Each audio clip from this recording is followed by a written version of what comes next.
Assalamualaikum warahmatullahi wabarakatuh. Untuk subjek sirah, kita akan belajar pelajaran 1 iaitu perkembangan agama Islam.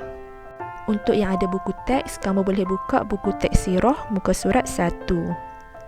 Untuk permulaan, kita akan lihat bagaimana Islam itu berkembang di bawah pimpinan dakwah Rasulullah SAW dari 5 sudut, iaitu sudut akidah, ibadah, akhlak, muamalah dan juga qanun ataupun perundangan.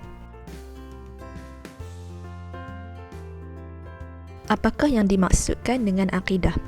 Akidah adalah pegangan ataupun kepercayaan yang teguh terhadap sesuatu. Pada peringkat awal dakwah Rasulullah SAW, baginda menyeru masyarakat supaya beriman kepada Allah, malaikat, kitab-kitab, rasul-rasul, hari kiamat serta qada dan qadar. Dakwah Rasulullah terbahagi kepada 2 peringkat. Rasulullah telah berdakwah di Mekah selama 13 tahun. Namun, usaha dakwah baginda mendapat banyak tekanan dan ancaman daripada kaum musyrikin. Ajaran Islam hanya berkembang luas selepas Rasulullah SAW berhijrah ke Madinah. Rasulullah mengembangkan ajaran Islam di Madinah selama 10 tahun, iaitu sehingga akhir hayat baginda.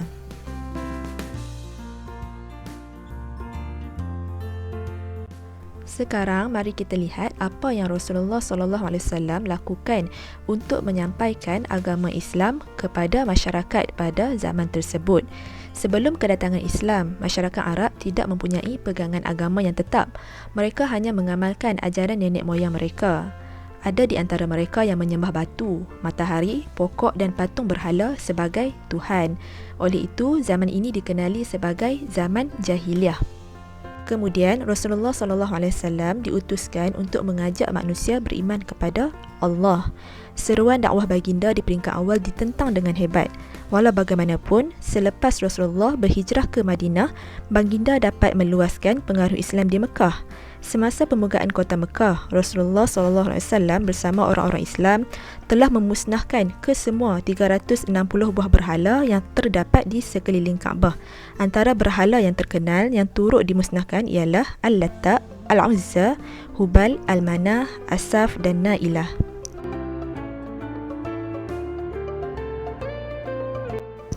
Seterusnya, mari kita lihat bagaimana Rasulullah mengajak manusia untuk beriman kepada malaikat. Malaikat adalah makhluk Allah yang dicipta daripada cahaya. Mereka sentiasa taat akan Allah. Setiap malaikat mempunyai tugas masing-masing. Contohnya, malaikat Jibril tugasnya adalah menyampaikan wahyu kepada para rasul. Sebagai contoh, Rasulullah sendiri pernah menerima wahyu daripada malaikat Jibril di Gua Hira.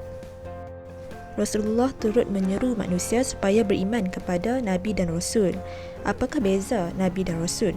Nabi merupakan lelaki pilihan Allah yang dianugerahkan wahyu untuk dirinya sahaja, manakala Rasul adalah lelaki pilihan Allah yang dianugerahkan wahyu untuk dirinya dan wajib disampaikan kepada umatnya.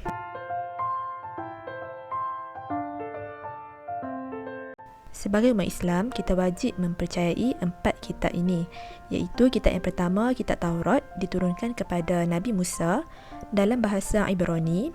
Yang kedua, kitab Zabur, diturunkan kepada Nabi Daud dalam bahasa Qibti. Yang ketiga adalah kitab Injil, diturunkan kepada Nabi Isa dalam bahasa Suryani. Yang terakhir adalah Al-Quran, diturunkan kepada Nabi Muhammad di dalam bahasa Arab. Al-Quran merupakan kitab terakhir yang kekal sehingga hari kiamat. Seterusnya, antara sebab kenapa orang Arab jahiliah tidak mahu menerima seruan dakwah Rasulullah adalah kerana mereka tak mahu beriman dengan hari kiamat. Apakah itu hari kiamat? Hari kiamat adalah hari kehancuran dan kemusnahan alam. Pada hari tersebut, semua makhluk dimatikan dan dibangkitkan semula di padang mahsyar untuk dihitung semua amalannya. Keimanan kepada hari akhirat menyebabkan mereka terpaksa menukar gaya hidup mereka yang selama ini penuh dengan maksiat. Selain itu, Rasulullah turut mengajak manusia supaya beriman kepada qada dan qadar. Beriman kepada qada dan qadar bermaksud kita mempercayai dan meyakini bahawa apa yang berlaku dalam kehidupan kita telah ditentukan oleh Allah sejak azali lagi. Orang Arab Jahiliah ni ada satu kepercayaan di mana mereka percaya bahawa setiap apa benda pun yang bagi kebaikan kepada mereka, mereka harus menyembah benda tersebut. Sebagai contoh, mereka menyembah matahari yang menyuburkan tanaman mereka. Mereka juga percaya bahawa patung berhala berkuasa menentukan kebaikan dan keburukan seseorang. Kedatangan Islam telah mengubah kepercayaan mereka yang karut itu kepada keyakinan yang teguh akan ketentuan Allah Subhanahu wa taala.